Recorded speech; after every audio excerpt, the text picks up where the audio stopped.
That would be a dead game status for older games. For this one that came out so recently, it's a massive embarrassment. You ain't lying. Give me some moves, that guilty. Geeks are nonsensical gamers. Geeks are nonsensical gamers, yo. What's happening, people? Hussadum by Crew Boy. Boom, boom. Boom, boom, boom. Alright, guys, so today we are checking out some news regarding Battlefield 2042. Before we get into it, leave a like. Don't forget to share, subscribe to the thing, and let's get to the juice. Next week's Battlefield 2042 update brings 400 plus fixes and improvements. So this article here is courtesy of Eurogamer. I mean, when you hear the number 400 straight off the bat, your mind is gonna be like, yo. I mean, firstly, 400 plus fixes. Was the game really that broken? That is ridiculous. Actually, should I even commend them for that? You should still be ashamed. Ashamed of yourself. Promising to deliver 400 plus fixes and improvements when it arrives sometime next week. Although full patch notes won't be available until next week's launch, and just be honest with yourself, you know why they won't be available till next week. Should they leak this list or put out this list of the 400 plus updates that are coming, you know what? The whole community is gonna go through it with a fine tooth comb and just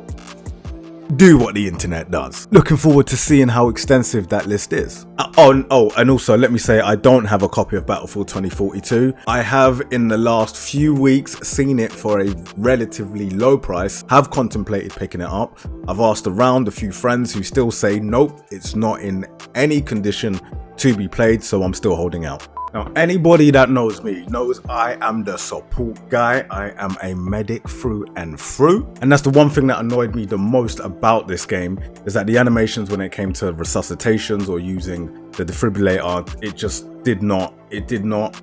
there was no animation. And that there, as a support character, as a medic, really got on my nerves. Have they changed that since then? I don't know. Here's hoping that that is actually one of the 400 plus fixes. And finally, as far as today's revealed highlights go at least, ribbons have been tweaked to allow easier unlocking across modes such as Rush. I think Rush is underrated as a game mode. Obviously, Battlefield is all about Conquest. Conquest is the king mode when it comes to Battlefield, but I just wish a bit more love was shown to modes like Rush. I remember playing it in Battlefield 3. That is when I fell in love with that game. All I remember, because it's been a while, is jumping off a dam. If Rush is actually still any good in Battlefield 2042, and I know that's a long shot, please let me know in the comments below. I mean, the article itself then goes on to talk about how terrible Battlefield 2042 is. Just bring it to Game Pass already with some DLC content included and write off the losses. Why limit it to Game Pass? Make it free to play would be better. I actually have some thoughts about when it comes to the next Battlefield game and it being free to play. Maybe at some point I will actually put a video out about that, so stay tuned. You can't polish a turd. That is very true. But come on.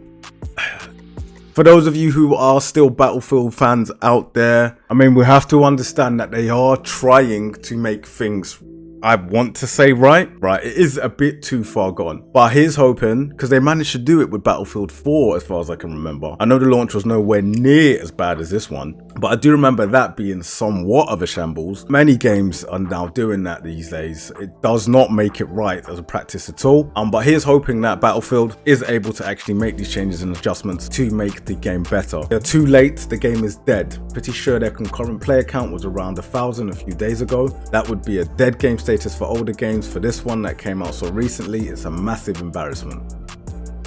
It's time the game companies face reality and stop releasing games with a we will fix it later mentality. Gamers are real tired of that BS. I'm fully aware they are pressured by game publishers, but they still have a right to say no to unrealistic release schedule. That is a conversation very much to have about game publishers. Not the actual developers themselves, but game publishers. I'm going to make note of that for us to maybe discuss that at another time, because that's a very good point, and I have a fair few thoughts on that. Then goes on to say DICE are owned by EA. They can't say no to anything. Well, they can, but it won't be healthy for their job security. 100%. And that's what makes it such a shame this day when it comes to game development. So we can see from the comment section on Eurogamer at least that not that many people are happy about the actual announcement themselves. It's more just about how bad the game is. Nowadays, you're only really going to get one chance to make a lasting impression. Games such as your Battlefield 4s that was improved over time. Games like Rainbow Six that were also improved over time. This day and age, I think it's not gonna fly. And being EA, it just makes it so much worse because people already do not or have lost so much respect for you. Anything you put out now is gonna be scrutinized even further. But guys, that's what I have to say on today's topic, today's news. We got to the juice. Hope you have enjoyed. And guys, if you want to become a primetime just like me, you can do that in 3 easy steps. Step 1, guys, let me know if you're excited for this news and what changes you're looking forward to hopefully having in this update, which comes next week. Step 2, guys, if you're liking these videos, please don't forget to smash that like button, because if you want more, I'll give you more. And step 3, Is step 3 really all that? Shit, it ain't no step for a stepper. subscribe to the channel. Till next time, guys, peace.